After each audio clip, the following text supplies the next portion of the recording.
Pedimos la opinión de varios líderes nacionales sobre nuestro sistema político y la corrupción. Uno ve las actuaciones de la Procuraduría. Yo no podría decir, a pesar de las diferencias ideológicas que puedo tener con el señor Procurador, que uno encuentre connivencia con la corrupción o que quieran tapar la corrupción o que solo persigan la corrupción de un lado frente a otro. Pueden haber debates de otro tipo, pero en ese tema uno ve una acción pues, que evidentemente está tratando de luchar. La misma Contraloría con sus gerencias colegiadas, y uno ve fiscales muy valientes, pero también ve mensajes terribles. Y le voy a plantear un mensaje terrible, Mauricio, y sé que esto puede generar una gran polémica. Pero ¿con qué autoridad moral una fiscalía va a disciplinar, va a procesar, perdón, a un pequeño alcalde, a un alcalde de un pequeño municipio por algún tipo de contrato entregado a dedo, cuando la propia fiscalía entrega contratos a dedo de varios miles de millones de pesos? ¿Con qué autoridad moral va a controlar a funcionarios que le sueltan recursos a quienes los favorecen en decisiones? Por ejemplo, un alcalde con sus concejales, un gobernador con sus diputados, o puede abrir un debate que obviamente tiene que llegar a la Corte de recursos de la nación a los parlamentarios, cuando uno termina viendo que quienes en fallos favorecieron al jefe de la fiscalía luego terminan con contratos de 500, 700 y 1.000 millones de pesos. De manera que ahí son mensajes equívocos que ojalá no se repitan en Colombia.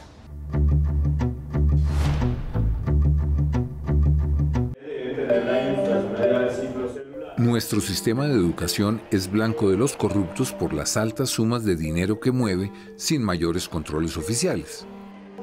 ¿Cómo ocurre con los reclamos que se han generalizado en el país de supuestas deudas laborales con los maestros y exigidas a través de tutelas? La tutela es un mecanismo para reclamar derechos fundamentales. Las deudas laborales no lo son. Pero en departamentos como Córdoba, Atlántico, Magdalena y Casanare, con la complicidad de los jueces que admiten las tutelas y funcionarios del Ministerio de Educación que las aprueban, se presentan tutelas millonarias para reclamarle al Estado supuestas deudas laborales.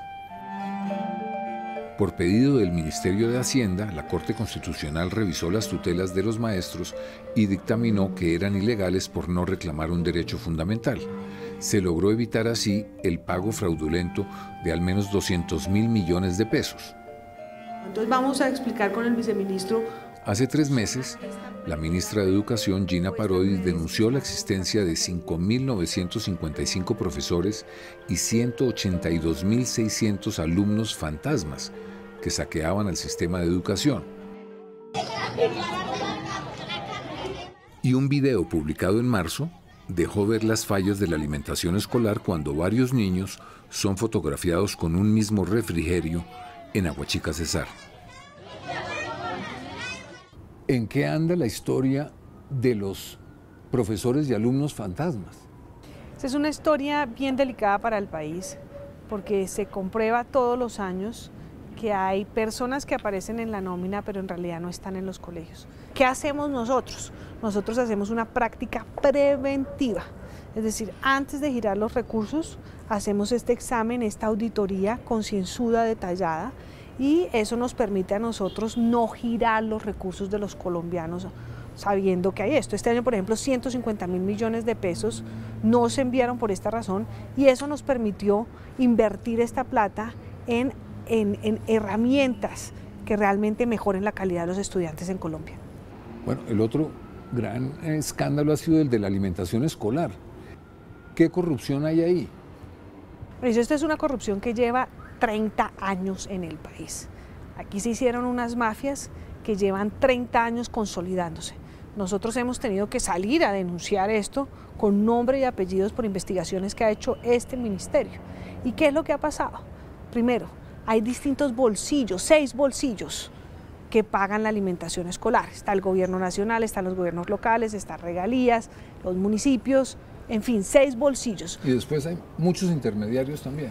Lo que hace que además el control sea muy difícil. Fíjese, la Procuraduría no ha sancionado a nadie por el tema de alimentación escolar. En el momento existen más de un centenar de investigaciones contra gobernadores, contra alcaldes, contra funcionarios del Ministerio de Educación. Ya se han sancionado a un gobernador, a un alcalde de capital. Hay varios procesos verbales y están por convocarse otras audiencias públicas en procesos verbales. La Fiscalía apenas comienza ya a sancionar, pero este es un tema que lleva 30 años consolidándose. Segundo, la forma de contratación. Se podía hacer contratación directa, con una figura que se llaman los contratos de aporte. Y tercero, el Ministerio o el Gobierno Nacional no tenía herramientas para intervenir. Acabamos de presentar un proyecto de ley que coge todo este diagnóstico y nos vuelve con herramientas que podamos intervenir, que podamos hacer contrataciones cuando sea necesario el caso, en fin, que cure todo esto y que ponga un solo bolsillo que nos permita la contratación a nosotros. Y ahí en la jornada única me dicen que hay muchos colegios que todavía no tienen las facilidades para dar un almuerzo caliente, por ejemplo. No hay jornada única si no hay almuerzo. Los colegios que ya entraron a jornada única, una de las inversiones que estamos haciendo es en cocina y en infraestructura, y todos los colegios nuevos, que son 1.500 en todo el país, vienen con la infraestructura de cocina y comedor. Todos nos aterramos con el video de Aguachica y vimos y nos indignamos y dijimos, ¿qué es esto, por Dios santísimo? Y resulta que eso también se vive en Bogotá. Aquí en Bogotá hay casos como estos. En la bolsita dice arepa de chocolo, mortadela, queso, pan, y usted abre la bolsita y es un jugo aguado y una polvorosa o una galleta. O sea, de entrada están engañando a los niños, pero además están dejando de entregárseles a los niños la polvorosa, la mortadela, que si ustedes eso lo ponen cifras concretas, es anualmente más o menos 24 millones de mortadelas menos que se están dejando de consumir para los niños. Se está implementando la jornada única en los colegios. Esos niños tienen derecho a un almuerzo caliente. ¿Eso se está cumpliendo? No, se supone que para que haya una verdadera jornada única, pues lo mínimo que se le debe garantizar a los niños es comida y comida digna. Hoy en Bogotá, solamente 80 colegios tienen comedor escolar, el resto de colegios no lo tienen. Entonces, ¿qué se hace en el resto de colegios? Les dan un refrigerio, les dan 2 refrigerios, uno disque reforzado, que de reforzado no tiene nada porque sigue siendo refrigerio, o sea, refrigerado. No hay comida caliente, los niños están por fuera de sus casas hasta 10 horas. Me dicen que hay miles de cupos disponibles en los colegios distritales, sin embargo se siguen haciendo convenios con colegios particulares. Mire, Mauricio, en Bogotá hoy hay 78.000 cupos aproximadamente en los colegios públicos y sin embargo estamos contratando con unos comerciantes, porque no hay otro nombre, o sea, son unos negociantes de la educación, unos colegios por convenio, 25.000 niños están bajo esa modalidad y por cada niño el Estado les da 1.400.000 pesos al año, habiendo 75.000 cupos, 78.000 cupos en Bogotá.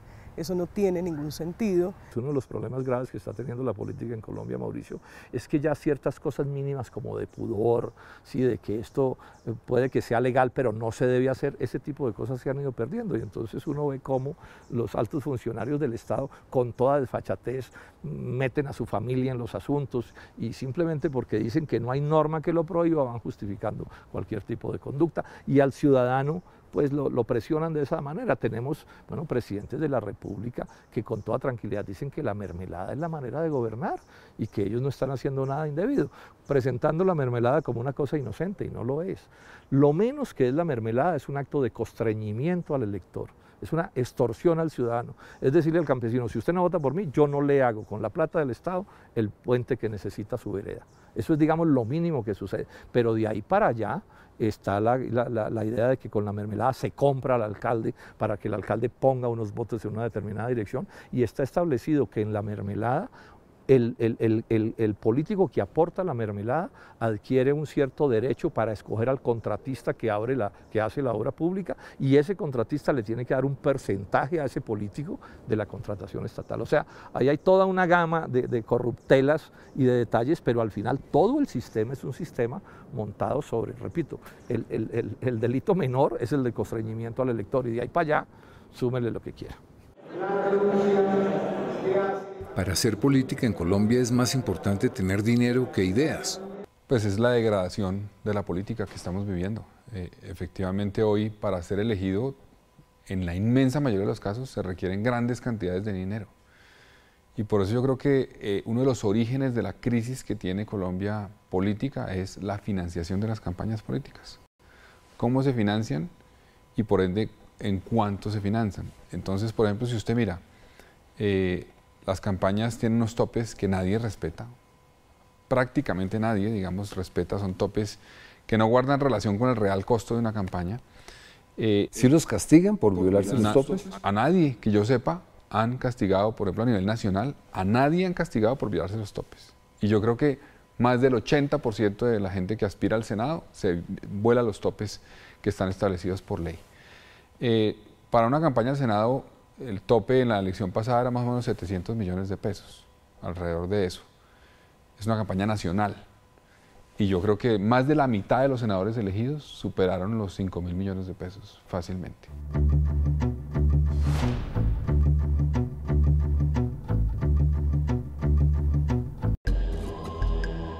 La Contraloría presentó a principios de año un informe que dio a conocer la duplicación de costos en la ampliación de Reficar, la refinería de petróleo de Cartagena.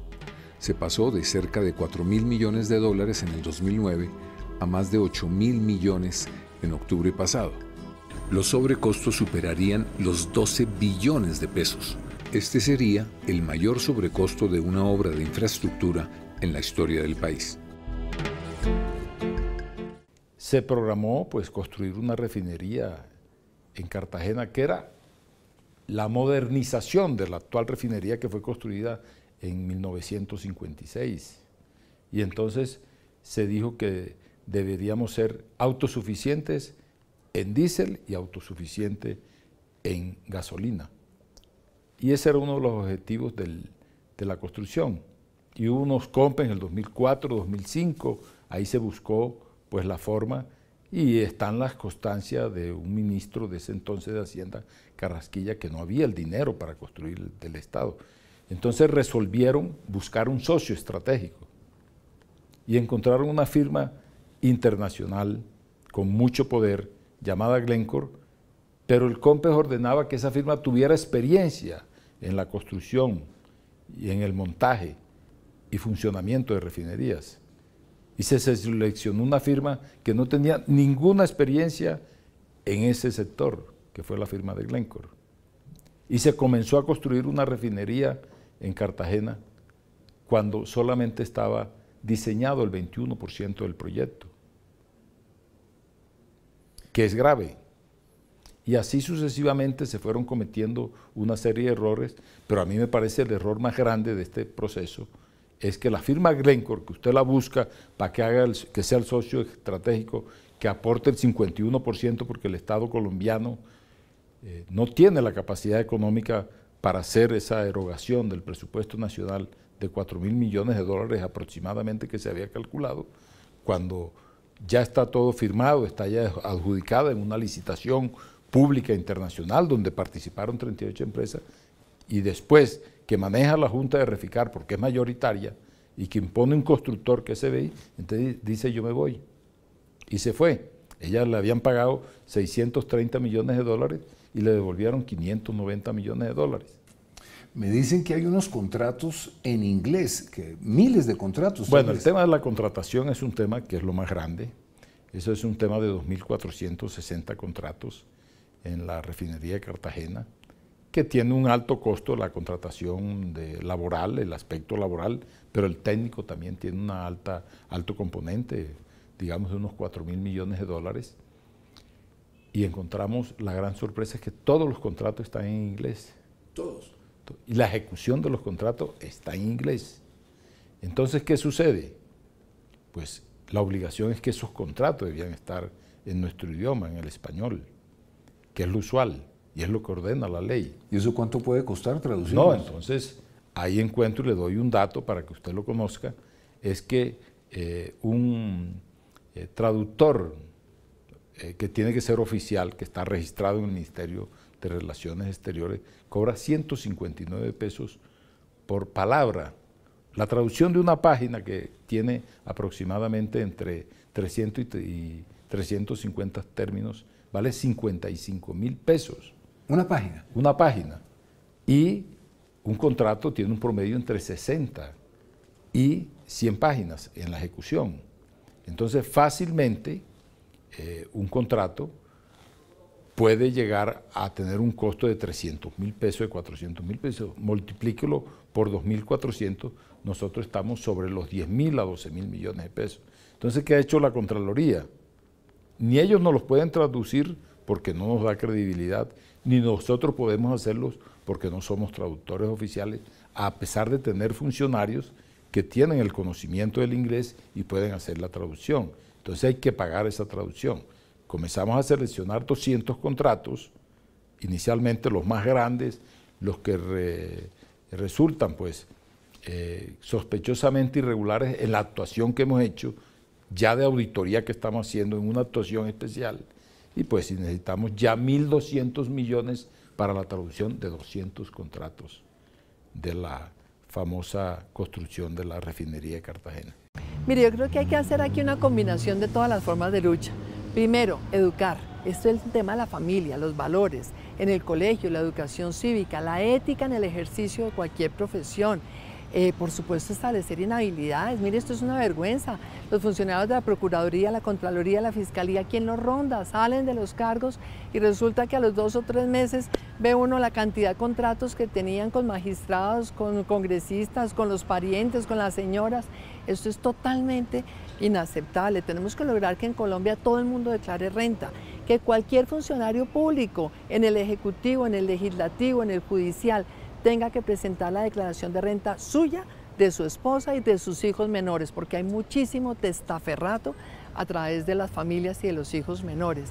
Aquí tenemos que hacer una reforma constitucional, yo la hubiera hecho, para que pueda haber confiscación de bienes, para que a los corruptos el Estado les pueda quitar todos los bienes de ellos y de sus familias, porque es que es inaceptable que salen de la cárcel después de 3 o 4 años y están orondos, paseándose por el país, gastándose la plata con los colombianos. Aquí tenemos que acabar la contratación directa, dejar que sea solamente por motivos de verdad de emergencia, porque es que vemos en todas las entidades del Estado que el 80% del presupuesto se está yendo en contratación directa y apenas... ¿Qué ministerio? Por ejemplo, el Ministerio de Agricultura. Es increíble la cantidad de contratación directa, sabiendo uno que son fondos que deberían estar manejados con lupa, siempre con licitación, siempre con absoluto escrúpulo.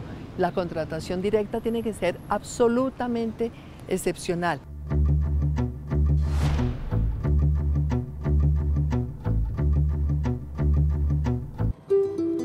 La empresa Pacific llegó a Colombia a través de venezolanos que trabajaron para la petrolera estatal venezolana PDVSA y lograron el contrato de Campos Rubiales en Puerto Gaitán, Meta, e inscribieron la sociedad en la Bolsa de Toronto, Canadá, en el 2008.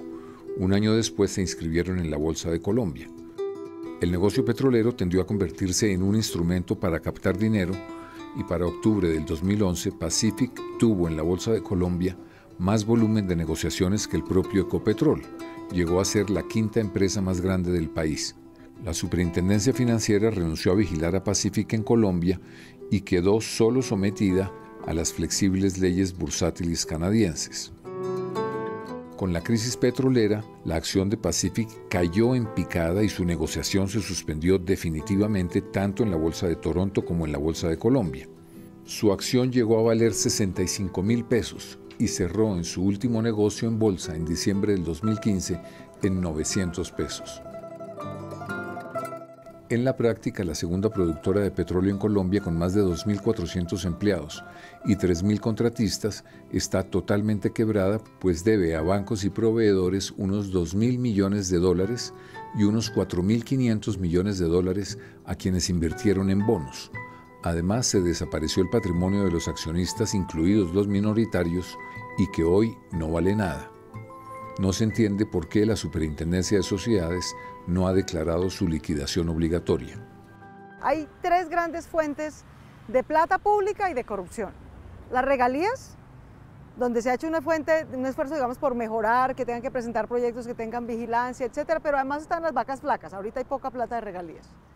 La segunda gran fuente de inversión en las regiones es el SGP, las transferencias. Y los intermediarios de esas transferencias son los alcaldes y gobernadores, donde hay corrupción, pero también hay más vigilancia ciudadana de los electores y de los organismos de control. Y la tercera, que yo creo que es la peor y la que está desbordada, es la inversión regionalizada del gobierno nacional. De ahí es que sale la mermelada. ¿Y por qué digo que está disparada? Porque hoy en día las regalías están de vacas flacas. Las transferencias tienen 30 billones de pesos. En cambio, el potencial de mermelada es de 46 billones de pesos. Los intermediarios de la inversión regionalizada del gobierno nacional son los congresistas, que no tienen quien los ronde, no tienen quien los vigile. Y esa plata es la que tiene menos reglas, es totalmente discrecional. Se soluciona en acuerdos y transacciones que hacen el ministro de Hacienda con cada congresista por debajo de la mesa y nadie sabe cómo es esa negociación ni en qué termina. Entonces ahí se roban un chorro de plata, pero un chorro de plata, te estoy diciendo, se roban por lo menos 8 billones de pesos cada año de esa plata, ¿no? Eso es un punto del PIB, Mauricio. De ese tamaño es solo la mermelada que se están llevando los congresistas, ¿no? Más la que se pierde en alcaldías y gobernaciones porque no hay vigilancia, no hay organismos de control independientes, pero como le digo, esto tiene más reglas que esta otra, pero tiene menos plata. Y las regalías fueron en su momento la gran fuente de corrupción porque era mucha plata con muy pocas reglas y sin mayor vigilancia. Hoy hemos mejorado las reglas, mejorado la vigilancia, pero hay menos plata.